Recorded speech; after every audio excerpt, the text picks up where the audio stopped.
O que é ser homem?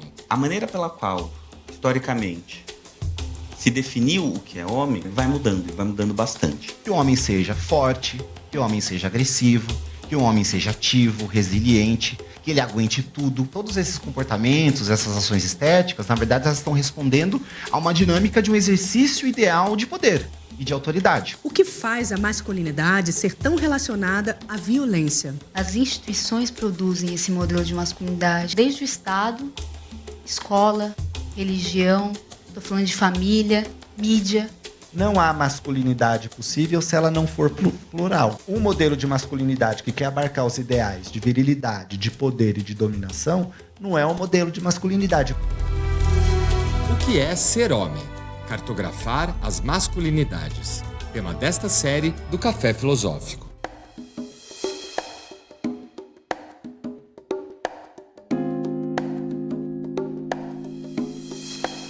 A discussão atual sobre o lugar social e existencial de mulheres e homens vem provocando reflexão, transformação, crises. Do ponto de vista da masculinidade, nasce um grande questionamento.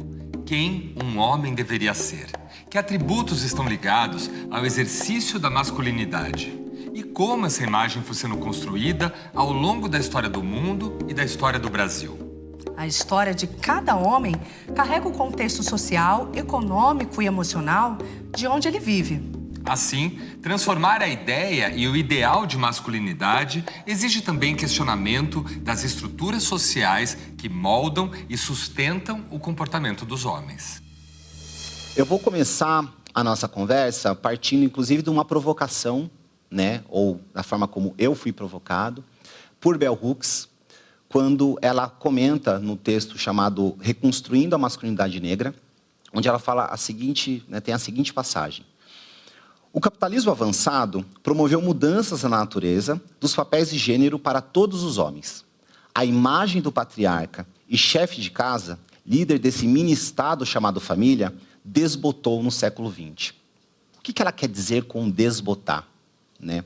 O que o desbotar e essas transformações que aconteceram no século XX, que nós estamos vivendo, de certa maneira, os reflexos delas hoje, no século XXI, traz para nós, em termos de elementos para discutir masculinidades, para discutir o papel do homem, para trazer reflexões que nos avancem em relação àquilo que a gente almeja, talvez, conquistar.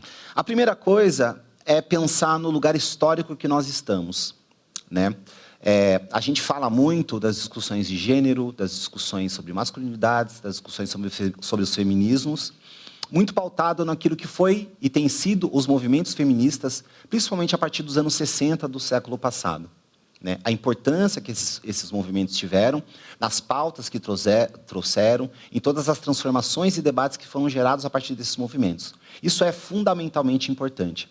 Mas também, a gente, quando dá um zoom out, né, quando a gente olha um pouco mais por cima, a gente percebe que quando a gente olha o século XX como um todo, há uma série de transformações durante esse período que, de alguma forma, potencializaram uma certa diluição do poder patriarcal. Quando eu falo em patriarcal ou patriarcado, eu estou falando no poder e na autoridade fixada no homem. E, geralmente, o exercício desse poder é realizado através de algumas formas de controle, como, por exemplo, o controle sobre o casamento dos seus filhos, né? Com quem seus filhos podem se casar ou não, com quem eles vão se relacionar ou não. Ou também o controle sobre a mulher, o controle também sexual sobre a mulher. Onde acontece esse controle do poder patriarcal? Na família, né? A família acaba sendo um tema fundamental. Uma série de transformações que aconteceu no seio da família durante o século XX, de alguma forma corroboraram para a diluição desse poder patriarcal. Quais são algumas dessas transformações que ocorreram durante o século XX que são importantes para a diluição desse poder do patriarcado? Uma delas são as leis de casamento, ou como o casamento ele começa a ser organizado e, de alguma forma, regulado por leis jurídicas. Né? A ideia de que você pode casar com quem você quiser, ou de que o casamento compõe um contrato, e esse contrato envolve, por exemplo, patrimônio, são formas de diluição desse poder patriarcal, na medida que o pai, a autoridade, não necessariamente processa e controla todos os aspectos desse contrato, dessa relação. Ou seja, com todas as nuances que isso gera em determinadas sociedades, a gente está falando de um arranjo um pouco mais igualitário.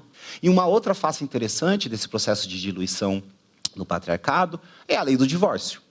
Ou seja, a possibilidade de desfazer um casamento, a possibilidade da mulher, especialmente, né, viver a sua vida num outro âmbito, não conectada e não somente subjugada ao controle sexual daquele marido primordial, né, ou o marido da autoridade, isso é fundamental também como um processo de diluição desse patriarcado.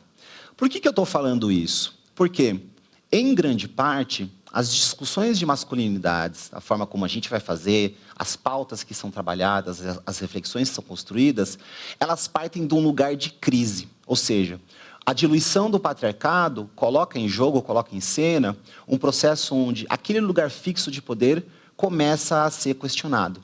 Então não é uma crise do masculino pela crise do masculino, do homem que não necessariamente sabe mais o seu papel, mas é um processo de transformação que suscita questões mais amplas e mais estruturais. Tem um outro aspecto também que é importante, que é uma expressão, ela não é bonita, tá? Que é o projeto de masculinidade hegemônica patriarcal. Grande, né? Meio desarranjado, mas essa expressão ela é fundamental para a gente entender que existe um projeto por trás de todas as ideias e perspectivas que envolvem as questões de masculinidades. Há uma série de pessoas, né, pensadores, autores, autoras, que tentam rastrear, por exemplo, quando que nasce o patriarcado, quando que nasce este projeto, pensando, inclusive, que projeto não é que tinha alguém lá que pensou sozinho, não, vou fazer um negócio aqui e isso vai ser a base para todo mundo, né? Mas é com a construção civilizacional que vai dando sentido e ordenamento para as formas como a gente não só se organiza, com as práticas que a gente tem, mas principalmente como a gente constrói nossos desejos, nossas expectativas. Isso é um projeto, né? Eu gosto de demarcar, principalmente por as questões que esse projeto suscita, como um projeto colonial. E aí, quando a gente localiza ele enquanto um projeto colonial, a gente está localizando ele mais ou menos em um arranjo de uns 600 anos, mais ou menos, de duração, né? Que suscita uma série de questões que basicamente se fortalecem numa lógica de poder e de autoridade. Ele basicamente parte de duas dimensões que se relacionam e que ordenam como esse projeto vai se disseminando, vai sendo reproduzido. Primeiramente, uma dimensão que a gente poderia chamar de estética ou performática. Tudo aquilo que a gente observa, entende, compreende como a figura do masculino. A forma de se vestir, a forma de falar, quais são os comportamentos que a gente diz, não, isso é um comportamento masculino, isso não é um comportamento masculino. Há outra dimensão, que é a dimensão ética. A dimensão ética é o lugar onde a criação das imagens, ou seja, é uma dimensão moral, onde imagens do que é o bom, do que é o ideal, do que como deveria ser, como deve ser, acontece dentro desse projeto. Na dimensão ética é que a noção de poder se constitui. E esse projeto, na sua dimensão ética, no seu plano ético, ele tem 3 características que são muito importantes. A primeira característica é a binariedade, ou a ideia de uma polarização. Dentro do plano ético desse projeto, só existe um ou outro. Homem ou mulher. Masculino ou feminino. Essa binariedade, essa polarização, ela serve não só para chapar, né, as ideias, as possibilidades, os meandros. A segunda característica do plano ético deste projeto é a hierarquização. Um polo é superior ao outro. Um polo está em uma posição acima, avante, que seja, em relação ao outro. Isso também é importante de considerar, porque a hierarquização ela vai demarcando espaços de existência e de reconhecimento, onde, dentro de um projeto de poder, o superior, com certeza, ele se coloca como aquilo que é legítimo, né, contra um inferior que, enfim, é marginalizado, é subalternizado, e isso é eticamente construído dentro desse projeto. A terceira característica, e que conversa com as outras duas características, de polarização e de hierarquização, é a característica da aniquilação, ou a interação entre esses polos pode acontecer por meio da violência. Basicamente, é a ideia de que o polo que está inferiorizado ou subalternizado, ele pode ser sujeito à violência desse ser superior. Qual que é o ponto aqui para a gente sublinhar em relação ao plano ético, né? É a lógica da violência que está por trás disso. E mais ainda, a lógica da morte, da diferenciação, de que só existe uma relação que é pautada numa diferenciação e na demarcação e anulação do outro. Este projeto, na sua face colonial, eticamente, ele também regula outros marcadores de experiência, como raça, como corpo, como território, né? Pegando o mesmo gancho, né? Binariedade, hierarquização e aniquilação. Para pensar a questão territorial, por exemplo. A relação que se estabelece entre centro e periferia, entre países periféricos e países do centro, entre a ideia de norte global e o sul global, ou em relação ao corpo, por exemplo. Uma ideia, uma projeção, porque a gente está falando aqui de uma projeção, né, construída, de um corpo saudável versus o corpo com deficiência, ou na questão racial, do branco com o negro, do branco com o indígena, e por aí vai. A partir desse plano ético, desse projeto de masculinidade, nós conseguimos enxergar como que a dimensão estética funciona nesse plano, né? Quais são os atributos estéticos e comportamentais que se esperam do homem a partir desse projeto de poder? Bom, a gente já conhece, né? Que o homem seja forte, que o homem seja agressivo, que o homem seja ativo, resiliente, que ele aguente tudo, que ele esteja disponível para agir com violência em determinadas situações. Todos esses comportamentos, essas ações estéticas, na verdade, elas estão respondendo a uma dinâmica de um exercício ideal de poder e de autoridade. Qual é o homem ideal? Esse homem, ele tem marcadores específicos, porque é um projeto que está localizado numa perspectiva colonial. Então, esse homem ideal, ele é branco, esse homem ideal é heterossexual, esse homem ideal é rico, esse homem ideal tem um corpo saudável, e esse homem ideal habita as zonas centrais ou de distinção e legitimação do mundo que a gente habita. E o exercício desse poder, o exercício dessa autoridade, acontece basicamente por meio de duas vias. Por meio do controle e por meio da rivalidade. O que é o controle? O controle, basicamente, é a tendência de tudo dominar. É exercer a autoridade ou exercer uma capacidade de autoridade pela forma de controlar e dominar todos os aspectos que estão em torno. E aí tem uma coisa interessante, e aí, gente, lembre-se que eu sou sociólogo. Quando eu falo interessante, instigante, bom para pensar, geralmente são coisas horríveis. Mas é interessante pensar que é quase como aquele conto do Rei Midas, né? Que tudo que ele toca vira ouro. Basicamente, o homem, no exercício do seu controle, tudo que ele toca vira objeto de controle, né? É um processo de objetificação da realidade, e aí não só dos próprios objetos, mas também das pessoas, e aí especialmente da mulher. Uma das formas do exercício desse controle é a noção de honra. A honra, ela é um código moral do controle, porque a honra, ela garante que, a partir da objetificação das coisas e das pessoas, ou seja, desses objetos que se tornam agora parte do domínio da posse deste homem, é que esses objetos denotem poder para ele. Uma das maneiras de expressão da honra ou do homem honrado é a figura do provedor. É aquele homem que nada deixa faltar, que é dono dos meios e das posses, da terra, da casa, dos empregos, do trabalho, dos espaços, da vida, da mulher, dos filhos. No próximo bloco, são os maiores índices de desemprego, são os maiores índices de desescolarização, são os maiores índices de violência, de morte, de prisão, de suicídio, etc, que estruturalmente coloca o homem negro padrão no lugar onde não é possível assumir essa condição de autoridade do homem honrado, do provedor.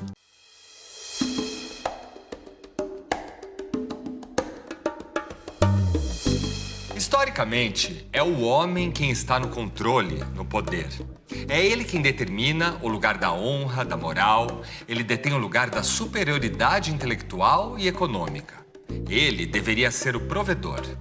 Mas além da oposição entre os gêneros, é preciso olhar também para a questão racial. Esse estereótipo da masculinidade potente e dominante não abrange o homem negro. Quem um homem negro tem o direito de ser na nossa sociedade? Que lugares pode ocupar? O homem negro, dentro desse projeto, Ele representa o outro. Ele representa o estrangeiro, o forasteiro. Aquele que não é a base de igualdade ou de um espelhamento, de nivelamento. Na verdade, esse homem, ele representa o fora da lei, o fora do lugar, né? Um rebelde, aquele que está totalmente fora de uma ideia do que é o certo, do que é o enquadramento ideal. E é interessante porque o discurso que se produz, inclusive um discurso que está bastante disseminado, de maneira bastante estereotipada, em filmes, vídeos, comunicações, etc. e tal, que muitas vezes a gente chama diretamente de racista, e de fato é, mas não é só isso. Ele coloca o homem ideal, o homem branco, num lugar tão fixo, num lugar onde a única alternativa possível é exercer a autoridade naquele lugar, que a fantasia projetada sobre o homem negro, na verdade é uma fantasia que gera uma certa maleabilidade para esse homem branco. A figura do playboy, a figura do bad boy, a figura daquele homem que supostamente nasceu em berço de ouro, mas gosta de fazer festa na periferia, gosta de estar com aqueles que não são iguais aos seus, na verdade é uma figura que projeta esse lugar, essa maleabilidade. Eu não preciso estar naquele lugar fixo que estaria destinado para o exercício da minha autoridade. Eu estou negociando com esse lugar aqui, o lugar que o homem negro está. E que não deixa de ser um ponto interessante, porque, no fundo, este reconhecimento do fora do lugar, na verdade, não é um reconhecimento de humanidade. Na verdade, é a reprodução desse lugar de subalternidade a qual os homens negros são continuamente colocados e são vistos. Esses estereótipos, né, eles geram uma espécie de, outro nome feio, indeterminação restritiva, que nada mais é do que você ir dando nomes e sentidos da forma como te interessa para cada contexto, e geralmente as pessoas negras, e mais especificamente os homens negros, são colocados nesse lugar, mas sempre dentro de um limite, de uma restrição. A restrição de não reconhecê-lo em sua humanidade. A restrição de não reconhecê-lo enquanto um igual. Ele é sempre utilizado como uma imagem, uma projeção, uma fantasia, daquele lugar do diferente, da aventura, daquilo que não faz parte do meu universo, mas eu posso acessar como uma forma de deslocar aqui um pouquinho do lugar onde eu tenho que estar, do lugar que eu tenho que exercer. Um elemento que é interessante dessa reflexão, porque é um ponto da discussão de masculinidade que conversa com a teoria crítica racial, que está, por exemplo, em Frantz Fanon, no Pele Negra, Máscaras Brancas, ou mesmo em Achille Mbembe, né, com um livro relativamente mais recente, o Crítica da Razão Negra, que vai revisitar uma perspectiva do projeto colonial para entender como a ideia do negro é construída, ou como essa razão negra, a razão do ser negro, é construída sempre de fora. E é interessante, porque, nesse sentido, raça, dentro desse discurso, ela matiza alguns lugares construídos dessa fixidez, né, imposta pelo projeto, mas ela não resolve, porque, no fundo, ela continua sendo uma projeção que o patriarcado racista impõe sobre o significado do que significa, né, ser um homem negro. Por mais que me exponha ao ressentimento de meus irmãos de cor, direi que o negro não é um homem. Existe uma zona do não ser, uma região extraordinariamente estéril e árida, uma encosta perfeitamente nua, de onde pode brotar uma aparição autêntica. Na maior parte dos casos, o negro não goza da regalia de empreender essa descida ao verdadeiro inferno. O negro é um homem negro, isto é, em decorrência de uma série de aberrações afetivas, ele se instalou no seio de um universo do qual será preciso removê-lo. Essa passagem, ela é bastante próspera para a gente refletir sobre o que acontece com nós, homens negros, quando aderimos e absorvemos e nos apropriamos deste projeto de masculinidade hegemônica patriarcal. Para desenhar um pouco melhor essa história, eu preciso falar de duas ideias que vão ajudar a gente a entender onde está esse nó. A primeira é a ideia da categoria de existência. O que significa falar em categoria de existência, ou categoria existencial? É falar do ideal de existir ideal, ou seja, como algo que existe e é visto na sua existência, reflete algo que é idealmente visto, percebido e concebido. E aí, a gente falou em homem negro, né? Tanto homem quanto negro São duas palavras onde cada uma é uma categoria de existência, né? Homem é uma categoria de existência dentro do projeto da masculinidade hegemônica patriarcal de excelência. Na verdade, até um pouco mais do que isso. Porque o homem enquanto categoria de existência dentro desse projeto, ele reflete a humanidade. Homem é sinônimo de humano. É o ser legitimamente existente. Dentro desse mesmo projeto, negro é uma categoria existencial de subalternidade. Na verdade, de uma existência ética subalterna, onde a sua realidade, a sua existência é pautada por elementos de desumanização, né? Podemos dizer assim, de não humanização, de desumanização. O negro, ele é marcado, né, se a gente for trazer, por exemplo, a referência de Du Bois, por uma dupla consciência, né? Ou seja, por uma existência que está pautada em ver a si mesmo a partir dos olhos do outro. Nunca é algo que vai vir de si, porque ele não é um sujeito.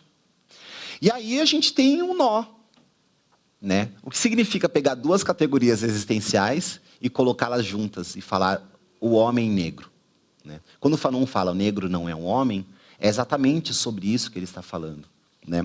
Eu vou até ler um trecho aqui rapidinho do Davidson Faustino, outro pesquisador fenomenal, um dos maiores especialistas que a gente tem em Fanon no Brasil, que de alguma maneira ilumina esse ponto. O homem negro não é um homem de verdade.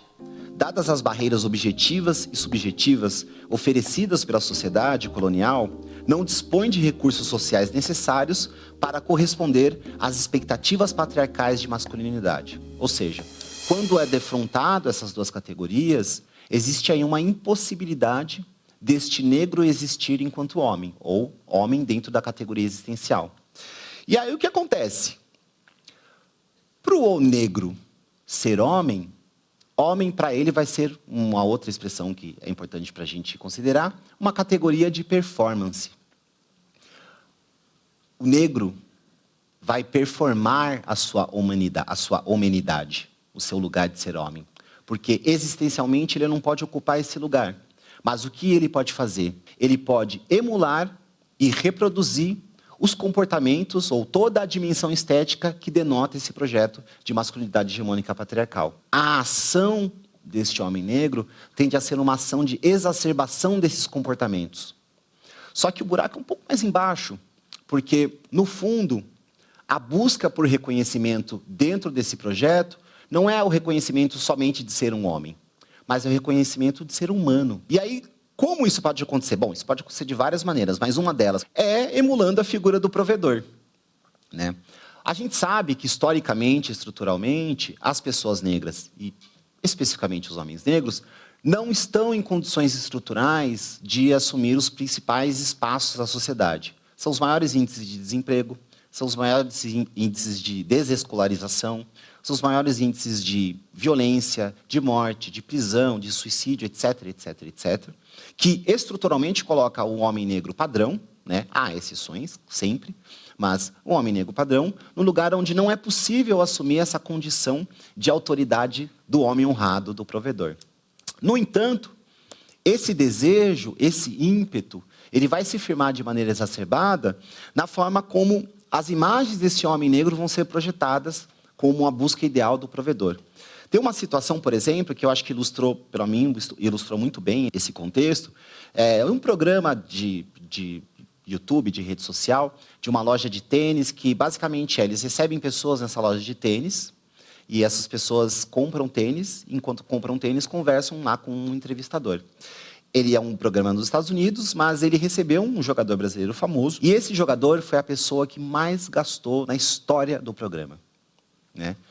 O contexto do programa é um contexto onde você vai falar do que você gosta, dos seus hábitos, um pouco da sua atividade, etc. e tal, mas todo o programa que esse jogador participou foi em torno dessa capacidade do poder de compra que ele tinha, enquanto este homem negro colocado ou se colocando nesse lugar de provedor, né? Foi algo como 20 e poucos mil dólares em tênis.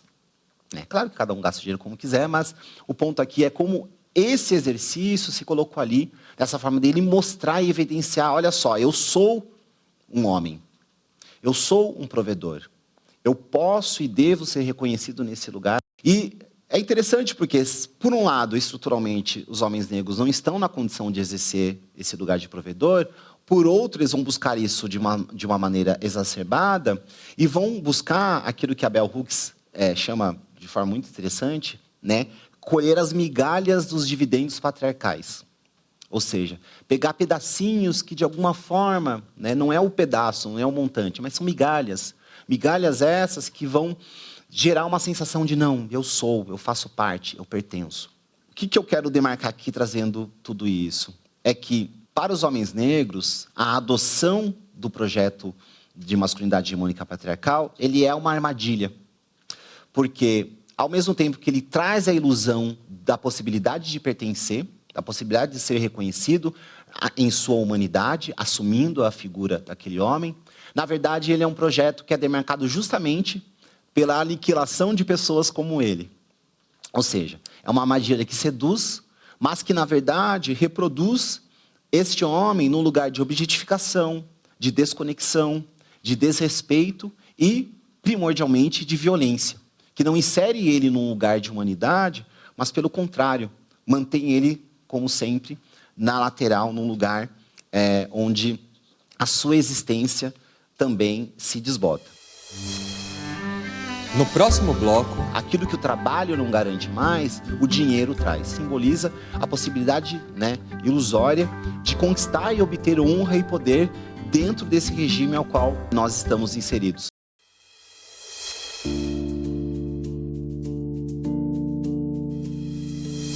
As transformações sociais e econômicas das últimas décadas empalidecem a figura masculina potente, causam pouco a pouco o desbotamento daquela ideia do homem provedor, o centro de uma família e da sociedade em geral.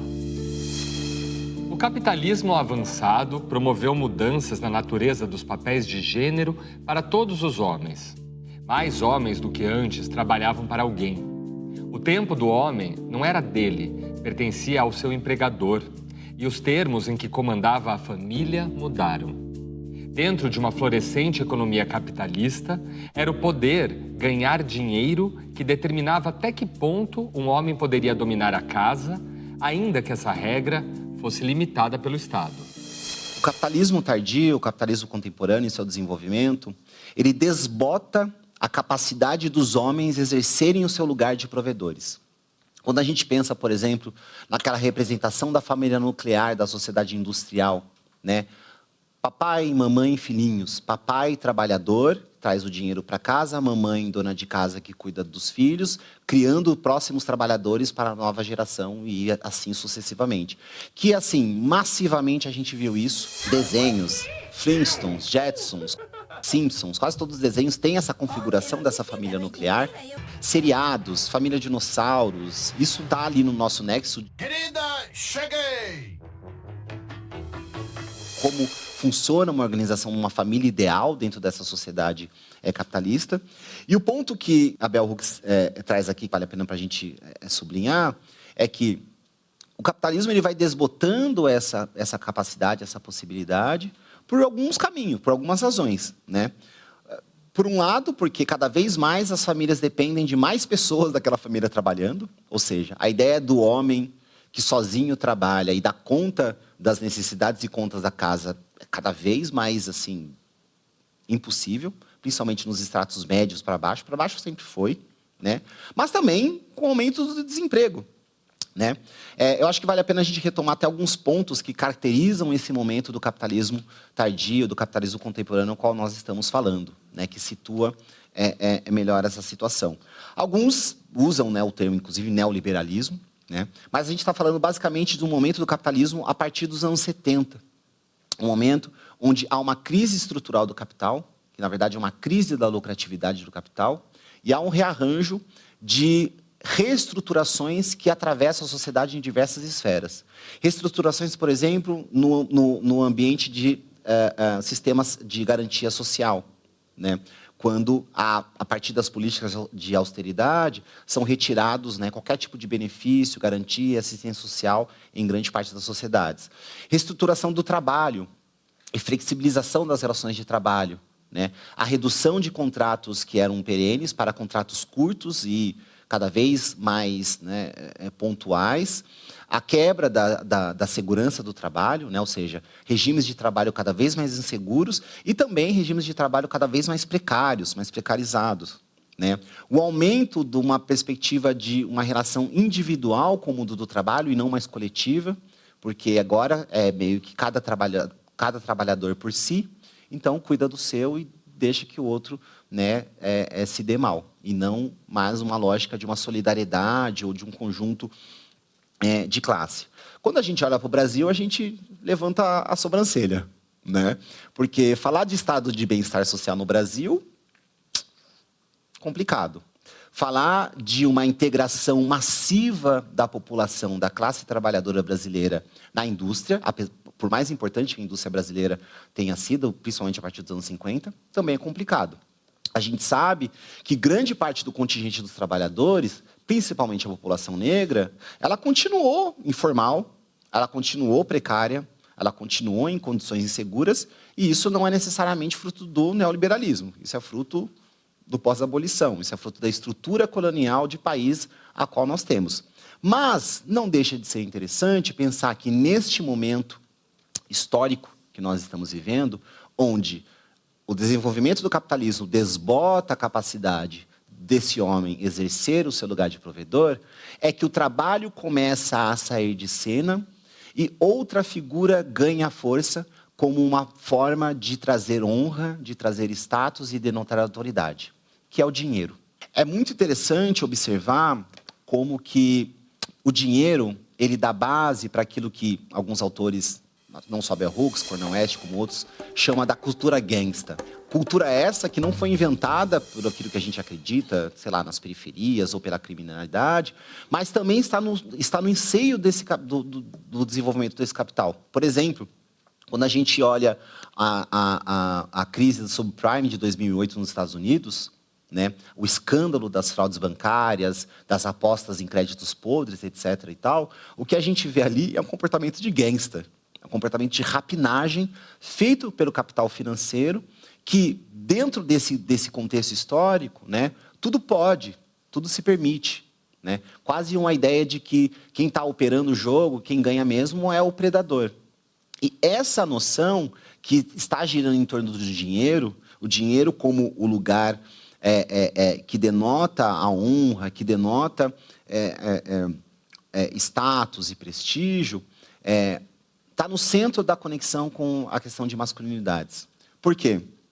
Porque a cultura gangsta, ou faça dinheiro não importa como, ela é a prática suprema da teoria da masculinidade hegemônica patriarcal sob o capitalismo. A possibilidade de que faça o que for possível para exercício do poder e da autoridade.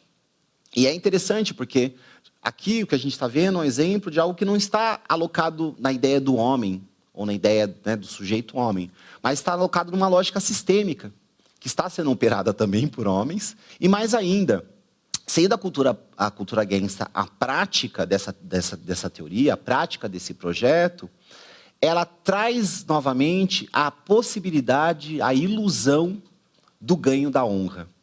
Né? Aquilo que o trabalho não garante mais, o dinheiro traz.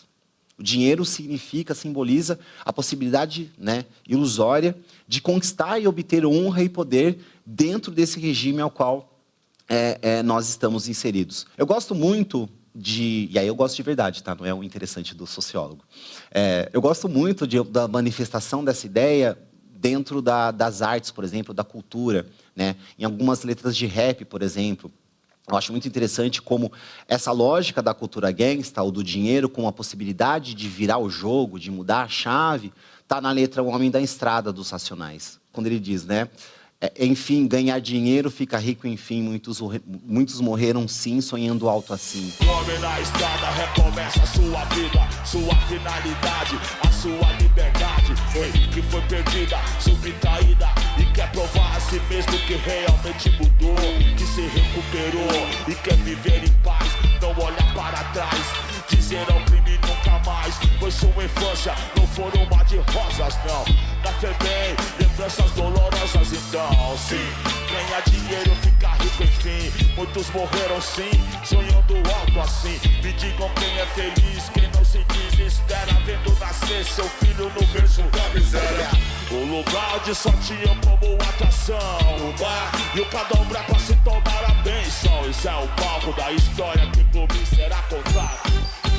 A ideia de que o dinheiro pode mudar o jogo e fazer com que aquele homem que passou grande parte da sua vida institucionalizado, preso, subjugado, marginalizado, possa virar o jogo, possa constituir um lugar de vida. Ou mesmo num filme, quase que um manual cult da cultura gangsta, que é o Scarface, um filme dos anos 80, que conta a história de um imigrante cubano que faz carreira, vida nos Estados Unidos enquanto um grande traficante, onde há uma cena, ele está conversando com o comparsa dele, e o comparsa dele, ele tá ali meio que paquerando umas meninas e tal, essas meninas meio que rejeitam ele, e aí ele vira para esse parceiro e fala: primeiro você ganha um dinheiro, depois você ganha um poder, depois você ganha as mulheres. This country, you gotta make the money first. Then when you get the money, you get the power. Then when you get the power, then you get the woman. O capitalismo, de alguma maneira, ele absorve esses elementos éticos, esse projeto de masculinidade hegemônica patriarcal, e torna isso com uma referência, com um plano ao qual nós também vamos operar e nós também vamos desejar. E o dinheiro se torna o símbolo de tudo isso. No próximo bloco, o empreendedor, ele se torna uma figura em discurso que é um vencedor mesmo quando ele perde, porque ele já ganhou quando ele empreendeu.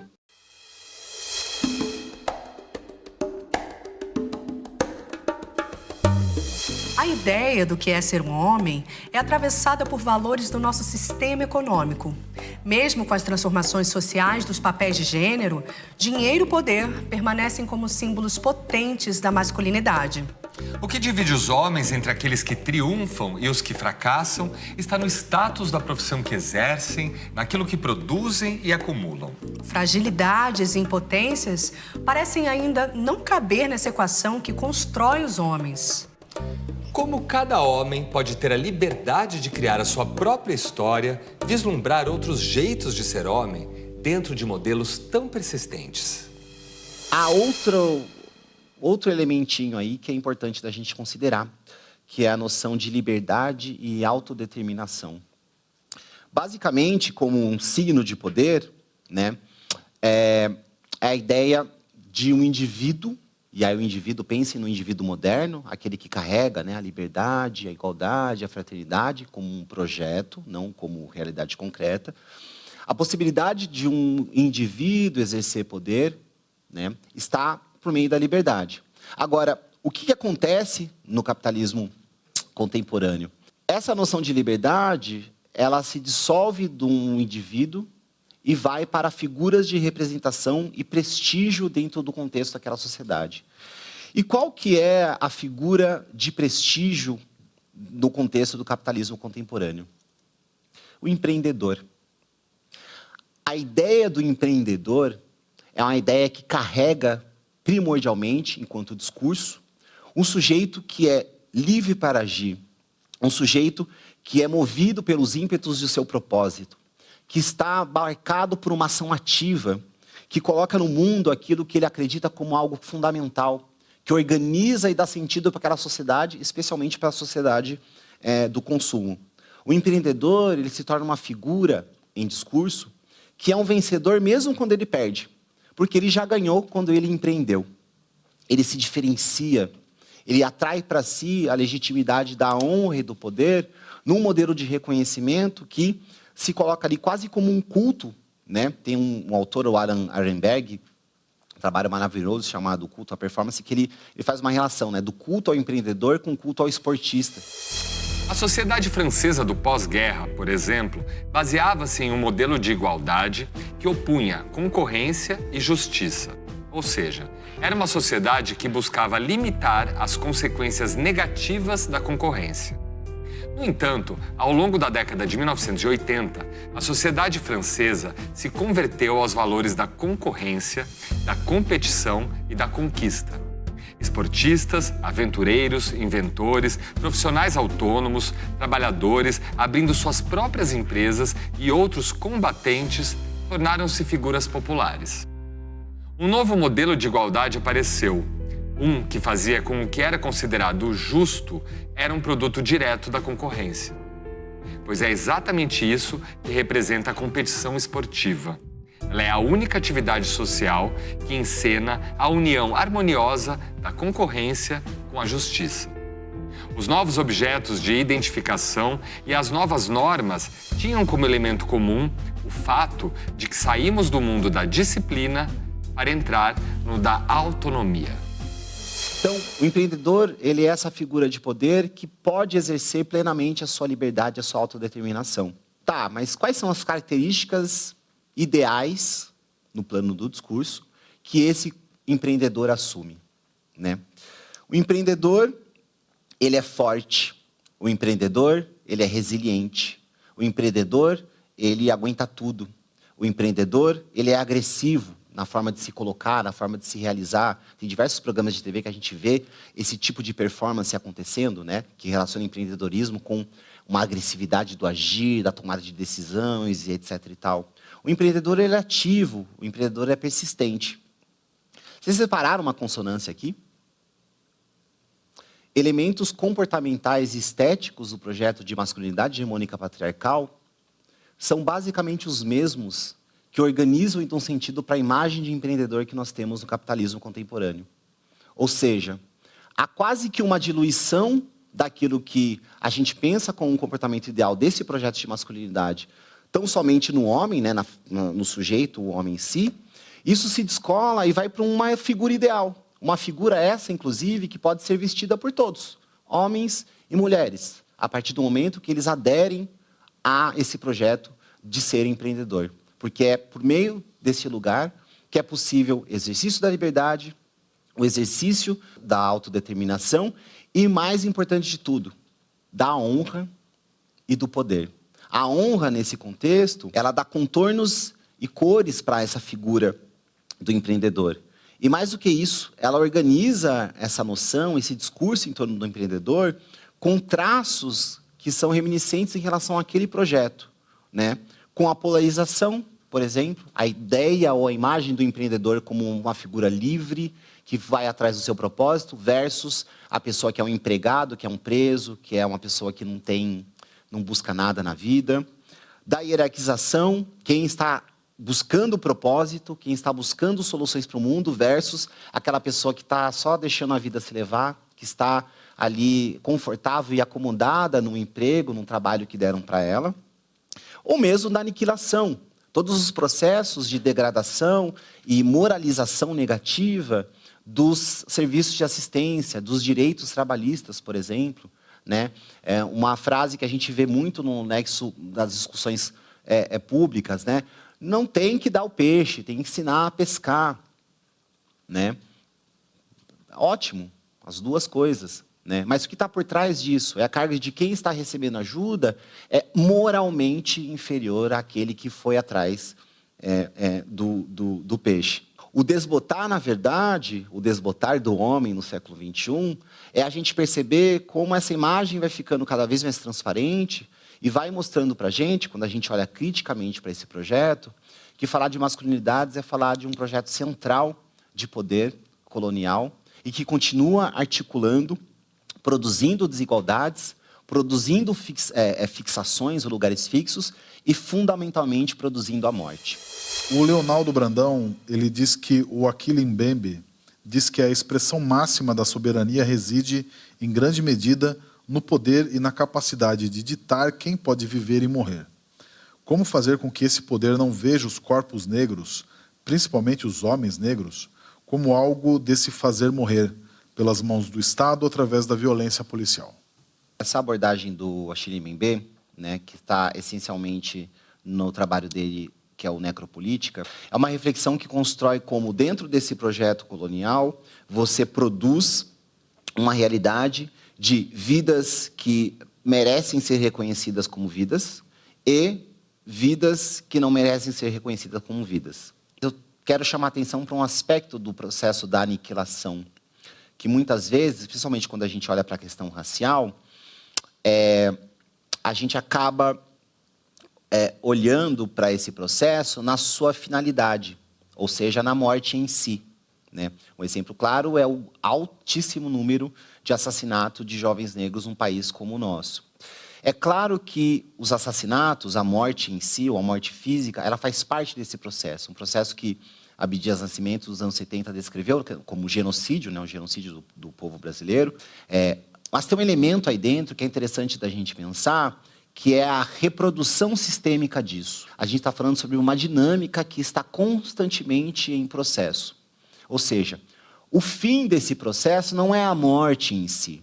O fim desse processo é o não fim da possibilidade de produção de morte, ou seja, da subalternização. Se eu tivesse uma resposta pronta, talvez, para essa pergunta, seria pensar, articular isso em políticas públicas, mas é a lógica que está por trás desse processo, né? De um processo constante de produção de medo, de um processo constante de uma realização de uma vida que parece que não vale a pena ser vivida. Eu gosto muito de uma outra leitura que a gente poderia aplicar aqui para pensar essa resposta, que é oferecida pelo filósofo Cornel West, onde ele diz que uma das consequências do processo da integração das comunidades negras com o capitalismo, né, que tem um lado importante da luz, que tem a ver com os direitos civis, com acesso a bolsas, etc. e tal, mas tem um lado sombra, que é uma integração que acontece dentro de um sistema que não preconiza o coletivo, e sim a individualidade, e sim a vitória de um, né? A ideia de que há uma competição entre as pessoas e apenas alguns vão alçar lugares de prestígio e de legitimidade. E aí o que acontece com esses alguns que vão se alçando? Eles vão perdendo laços em relação às suas comunidades de base, né? Eles vão se sentindo cada vez mais apartados, e aí não só fisicamente, em termos de território, mas subjetivamente e afetivamente em relação àquelas pessoas. E isso vai gerando uma situação que o Cornel West dá o nome de niilismo negro, que é de uma vida vivida sem sentido, sem significado. Por quê? Essa pessoa ela não pertence ao lugar onde ela foi inserida, e ao mesmo tempo ela foi desgarrada daquela lugar tradicional, de origem ao qual ela pertence. E é uma vida vivida sem sentido, sem significado e sem amor, né? É uma vida que perde o sentido de se viver. A manutenção desse genocídio também é mantida não só com a morte física, mas com essa morte afetiva e subjetiva das pessoas envolvidas. Quando os jovens na sociedade brasileira a qual estamos têm medo de sair nas ruas porque eles podem ser parados, né, pelas forças da lei. Tem medo de ir para determinados lugares porque eles podem sofrer violência, né, por armas de fogo, né? Tem medo de estar em determinados contextos, ou tem medo da forma como eles vão ser tratados se eles estiverem em determinados contextos, porque eles não têm a cor ideal, eles não têm a roupa ideal. Mais ou menos na metade da década passada, a gente teve em São Paulo o fenômeno dos rolezinhos, né, nos shoppings. Jovens de origem periférica que se encontravam, muito em torno do funk, mas não somente, que se encontravam geralmente em shoppings, né? E aí o shopping é importante porque no contexto dessa sociedade do consumo, o lazer cada vez mais é restrito a ambientes de consumo, né? De consumo e consumação. Então o shopping se torna um símbolo, né, de referência para esses jovens. Então esses jovens vão se encontrar nos shoppings para ficar lá junto, curtir, dançar, ouvir música, etc. e tal. E a gente viu uma série de repressões em relação a esses movimentos, aos rolezinhos, né? E aí teve, na época, feito por algum dos veículos de mídia, uma matéria comparando como é que era o tratamento que esses jovens periféricos dos rolezinhos sofriam nos shoppings, onde eles eram impedidos de entrar, às vezes chegava a polícia e tacava bomba de efeito moral neles, etc. e tal, versus as caloradas feitas por universidades públicas de prestígio do país, onde os jovens faziam basicamente as mesmas coisas, mas as pessoas enxergavam aquilo com um olhar de graça. Olha que bonitinho esses jovens, todos pintados, né, correndo o shopping, uma multidão de 200, 300, 400 pessoas pulando, gritando, né, passamos, calorada, etc. e tal, né? Então, a diferença desse tratamento também reflete, né? Como afetivamente essas pessoas, esses sujeitos, se sentem parte ou não dessa comunidade. A gente tem que pensar nessa reprodução da subalternidade, né? A morte física em si é importante, mas como há uma reprodução constante para manter essas pessoas nesse lugar de não posso, não tenho, não quero, não vou, isso também gera morte, né? Isso também está dentro desse processo do fazer morrer e do deixar morrer. O nosso modelo de masculinidade tem produzido desigualdade, violência, aniquilamento. O lugar social que um homem ocupa, sua classe econômica e a cor de sua pele interferem no seu destino. Mostram, inclusive, quem tem mais direito a viver melhor e quem está mais sujeito a morrer. Para mais reflexões, acesse e inscreva-se no canal do Café Filosófico no YouTube.